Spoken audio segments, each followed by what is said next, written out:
नमस्कार दोस्तों, मैं Dharmendra Verma online study with DK में आपका बहुत बहुत स्वागत करता हूं। आज हम बात करने वाले हैं गणित पेडागोजी के 30 अति महत्वपूर्ण प्रश्नों के बारे में। दोस्तों ये सीरीज 500 प्रश्नों की सीरीज है।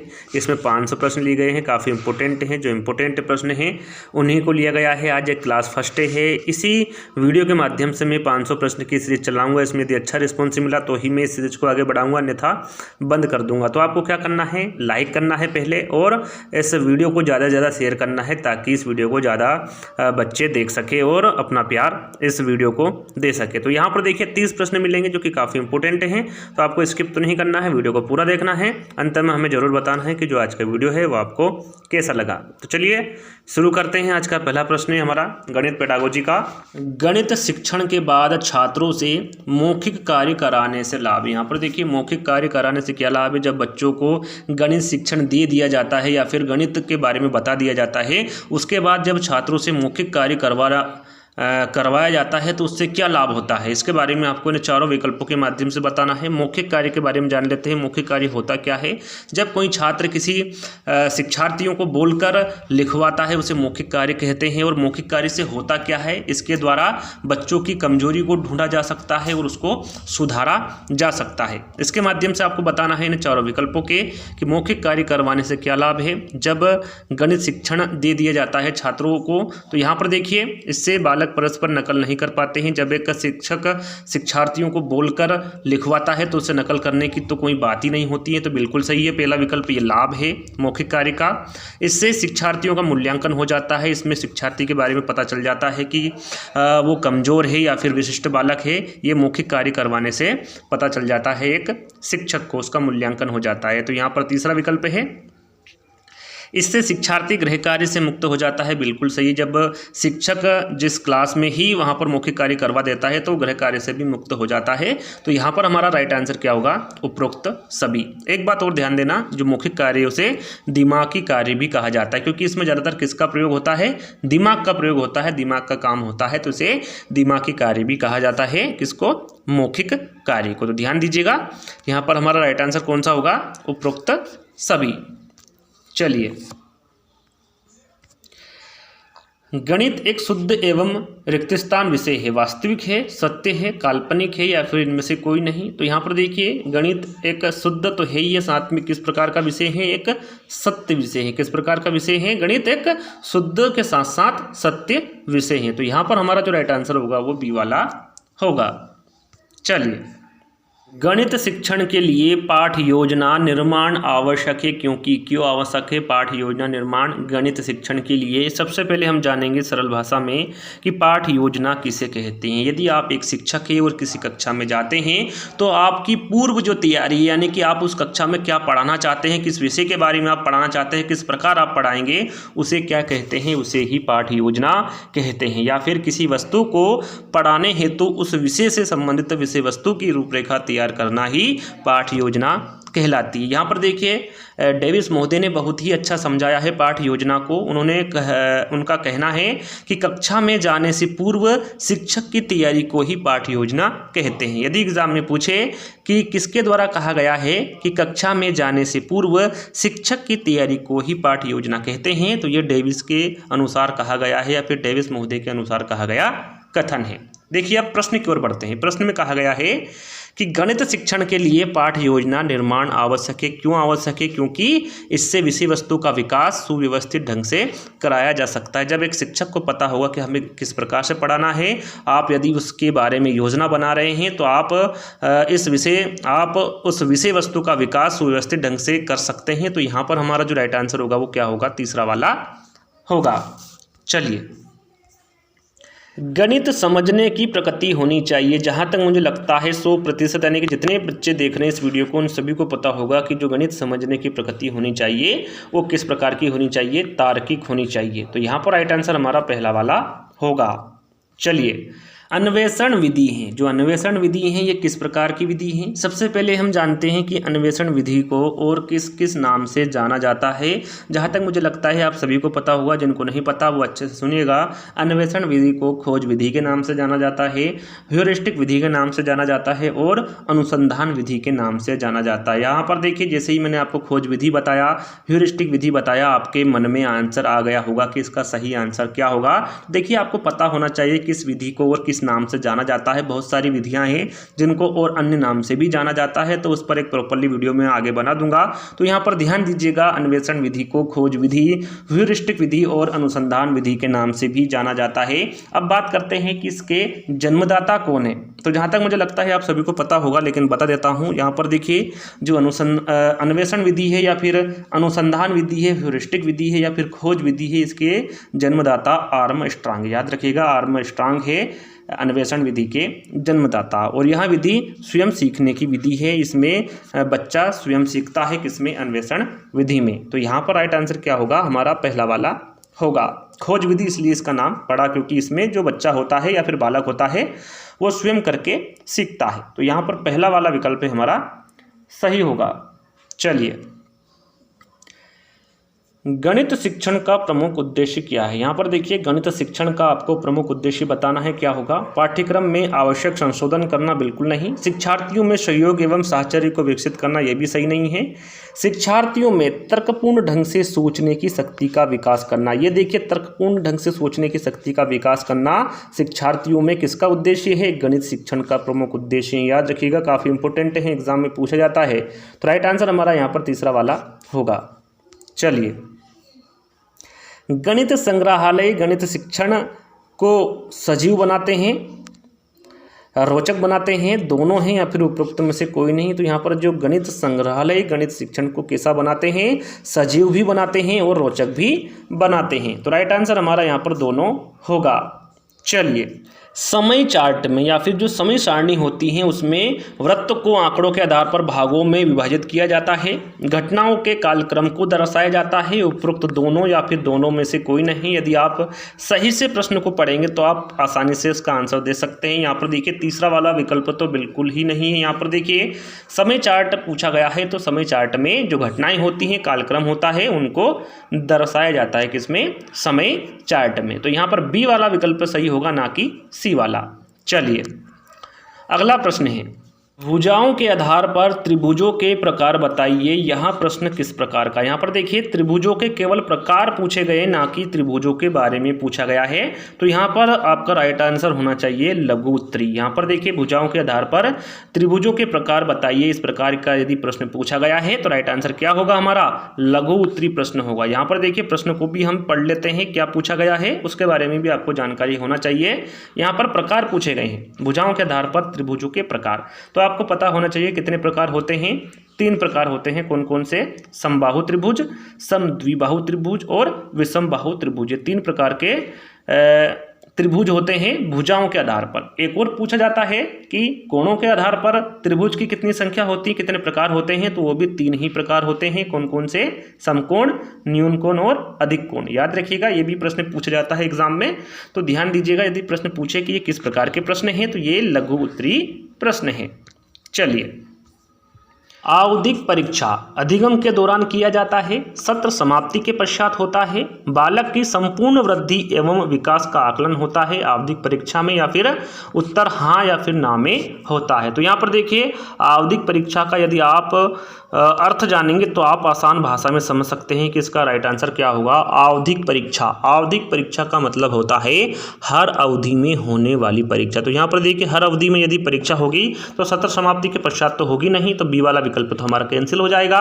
बालक के संपूर्ण वृद्धि एवं विकास का आकलन होता है, तो ये भी बिल्कुल गलत है। और ना ही इसमें हाँ और ना में उत्तर देना होता है। इसमें अधिगम के दौरान किया जाता है। जो आवधिक परीक्षा होती हैं वो अधिगम के दौरान या फिर जब बच्चों को सिखाया जाता है उसी के दौरान आवधिक परीक्षा होती है। ध्यान दीजिएगा, राइट आंसर हमारा यहाँ पर पहला वाला होगा। चलिए, हमारी पूर्ण सभ्यता जो प्रकृति के उपयोग तथा बौद्धिक गहराई पर निर्भर करती है, इसकी वास्तविक बुनियाद गणितीय विज्ञान है। यह कथन है, यहाँ पर देखिए कथन पूछा गया है, कथन पूछा जाता है चाहे वो सीटेट एग्जाम हो या फिर अन्य टेट एग्जाम हो, 1 से 2 प्रश्न कथन से संबंधित या फिर परिभाषा से संबंधित पूछे जाते हैं।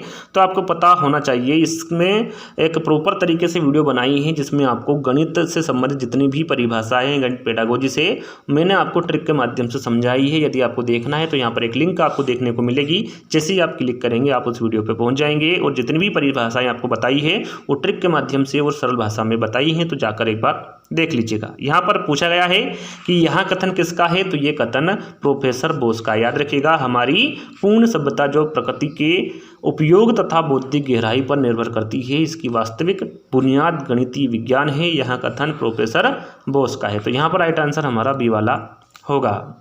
चलिए, राष्ट्रीय पाठचर्या की रूपरेखा 2005 के अनुसार बच्चों को प्रभावशाली गणित सीखना चाहिए, इसका तात्पर्य। यहाँ पर देखिए एनसीएफ 2005 के अनुसार आपको बताना है बच्चों को प्रभावशाली गणित सीखना चाहिए, इसका तात्पर्य क्या है। तो इसका तात्पर्य होगा सीखी गई गणितीय तकनीक को समझकर उनका उचित उपयोग करना। ये बच्चों को प्रभावशाली गणित सीखना चाहिए, इसका तात्पर्य होता है एनसीएफ 2005 के अनुसार। तो यहाँ पर हमारा जो राइट आंसर होगा वो बी वाला होगा। चलिए, बच्चों में गणना कौशल का विकास किया जा सकता है व्याख्यान विधि के द्वारा, प्रयोगशाला विधि के द्वारा, आगमन विधि के द्वारा या फिर ड्रिल कार्य के द्वारा। तो यहाँ पर बच्चों में जो गणना कौशल का विकास किया जा सकता है वो अभ्यास कार्य के द्वारा किया जा सकता है, मतलब कि ड्रिल कार्य के द्वारा किया जा सकता है बच्चों में गणना कौशल का विकास। तो यहाँ पर हमारा जो राइट आंसर होगा वो 4th वाला होगा। चलिए, गणित कक्षा में अनुपात व समानुपात का ज्ञान दिया जा सकता है आगमन विधि के द्वारा, विश्लेषण विधि के द्वारा, व्याख्यान विधि के द्वारा या फिर उपरोक्त सभी। यहाँ पर गणित कक्षा में अनुपात व समानुपात के बारे में पूछा गया है कि इसका ज्ञान दिया जा सकता है, तो ये आगमन विधि के द्वारा भी दिया जा सकता है, विश्लेषण विधि के द्वारा भी दिया जा सकता है और व्याख्यान विधि के द्वारा भी दिया जा सकता है। तो यहाँ पर हमारा राइट आंसर उपरोक्त सभी होगा। चलिए, गणित के विषय में सत्य कथन आपको यहाँ पर बताना है। गणित कार्य करने की विधियाँ देता है, गणित गणितीय समस्याओं को हल करने की विधियाँ देता है, उपरोक्त दोनों या फिर दोनों में से कोई नहीं। तो यहाँ पर हमारा राइट आंसर होगा गणित के विषय में जो सत्य कथन होगा ये गणित कार्य करने की विधियाँ भी देता है और गणित गणितीय समस्याओं को हल करने की विधियाँ भी देता है। तो यहाँ पर हमारा जो राइट आंसर होगा वो ए व बी दोनों होगा, यानी कि सी वाला विकल्प हमारा सही होगा। चलिए, एक बालक को दशमलव में कठिनाई आती है, इस कारण वह प्रतिशत को भी ठीक से समझ नहीं पाता, साथ ही गणित के अन्य प्रकरण भी कठिन लगने लगते हैं। इससे उसके अंदर गणित के प्रति भय उत्पन्न हो जाता है। भय का कारण है, यहाँ पर देखिए भय का कारण आपको बताना है क्या है। गणित की संचयी प्रकृति है, प्रतिकारात्मक भाषा का उपयोग है, सामाजिक प्रवृत्ति है या फिर उपरोक्त सभी हैं। तो यहाँ पर हमारा राइट आंसर होगा गणित की संचयी प्रकृति। गणित की संचयी प्रकृति के कारण ही गणितीय प्रकरण समझने में कठिनाई होती है बालक को। तो यहाँ पर हमारा जो राइट आंसर होगा वो पहला वाला होगा। चलिए, एक गणित शिक्षक का मानना है कि स्वाभाविक रूप से लड़के गणित में लड़कियों से अच्छे होते हैं। शिक्षक उचित दृष्टिकोण वाला है, नीतिपरक है, लिंग पक्षपाती है या फिर उपरोक्त में से कोई नहीं।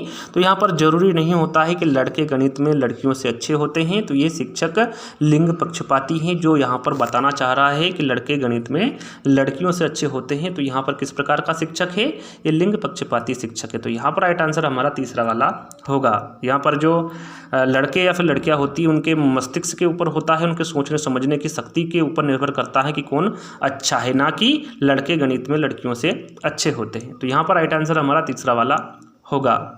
ग्रेड अंकों से कैसे भिन्न है, यहाँ प्रश्न जो है दोस्तों किस प्रकार का है। बंद अंत वाला है, मुक्त अंत वाला है, विश्लेषणात्मक है या फिर अपसारी है।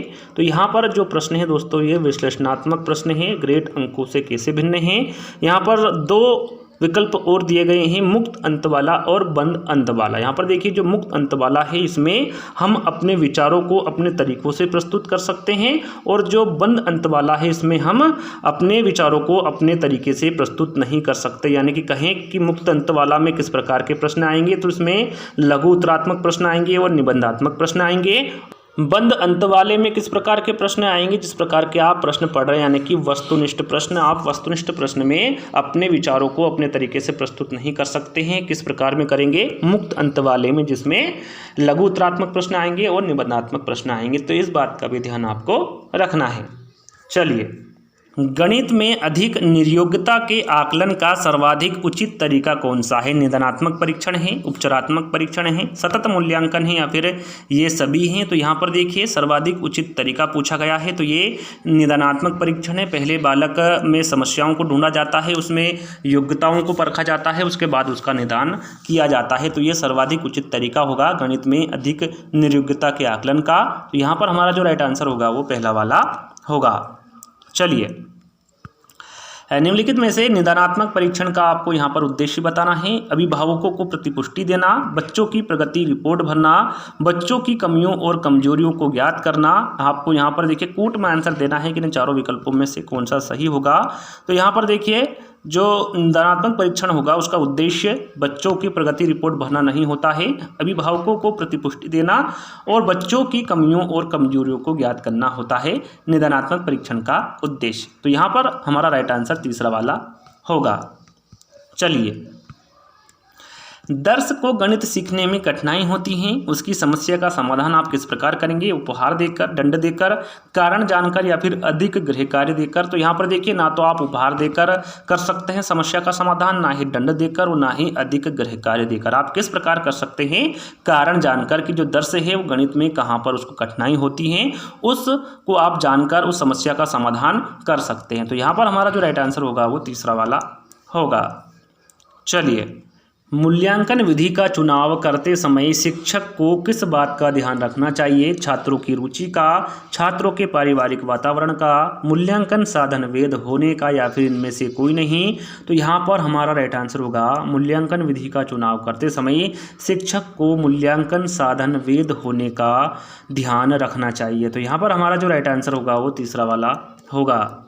चलिए, अंकगणित का शिक्षण महत्वपूर्ण है। यहाँ पर देखिए अंकगणित का शिक्षण महत्वपूर्ण है घरेलू कार्य के लिए, व्यवहारिक उपयोग के लिए, व्यवसाय और मजदूरी के लिए, या फिर उपरोक्त सभी। साधारण सा प्रश्न है, आप सभी को इसका आंसर पता चल ही गया होगा कि जो अंकगणित का शिक्षण महत्वपूर्ण होगा वो घरेलू कार्य के लिए भी होगा, व्यवहारिक उपयोग के लिए भी होगा और व्यवसाय और मजदूर के लिए भी होगा। तो यहाँ पर हमारा राइट आंसर क्या होगा? उपरोक्त सभी होगा।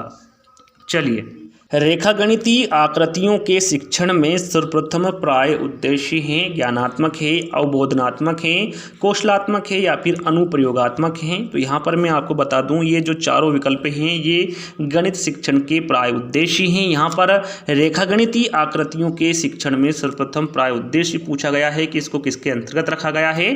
तो ये कौशलात्मक के अंतर्गत रखा गया है रेखागणितीय आकृतियों को। तो यहाँ पर हमारा जो राइट आंसर होगा वो कौन सा होगा? तीसरा वाला होगा। चलिए, गणित के मानसिक कार्य संबंधित हैं गणित के सैद्धांतिक पक्ष से, गणित के व्यवहारिक पक्ष से, गणित के प्रायोगिक पक्ष से, या फिर इनमें से कोई नहीं। यहाँ पर देखिए मानसिक कार्य के बारे में पूछा गया है कि गणित में मानसिक कार्य संबंधित हैं, तो ये गणित के व्यवहारिक पक्ष से संबंधित है। तो यहाँ पर राइट आंसर हमारा बी वाला होगा।